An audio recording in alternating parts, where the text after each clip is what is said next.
You wouldn't expect dapper suits to be appropriate attire to ride motorcycles in, but this group is using vintage bikes and bow ties to raise money for men's health.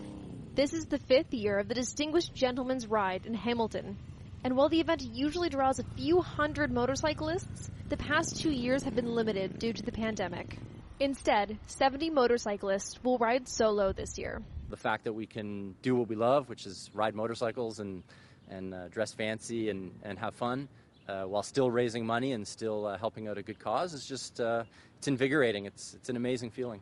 But even with fewer people, the group still raised over $100,000 for Movember Canada, a charity that supports men's mental health, suicide prevention, and prostate cancer research. Hamilton has raised over $400,000 since the event began 5 years ago, making it the top donating city in Canada and 4th in the world. And for riders like Joseph Mancinelli, the suits and bikes also start an important conversation that men don't often have. Men have such a tough time dealing with issues. You know, they just don't want to admit it. You know, it's a macho thing, and mental health then takes on a fairly significant role for men because, you know, if they don't deal with it, then it gets worse.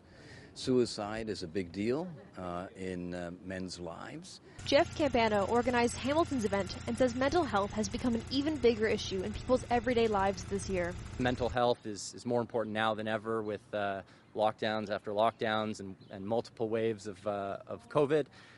So, of course, you know, just being aware of men's mental health and speaking to people and keeping the conversations open. So I think mental health means a lot more to a lot more people, and so folks have opened up their wallets, and we've raised, I would say, double what we usually raise in any year. Donations are open for another month on the Gentleman's Ride website. Emily Tayler, CHCH News.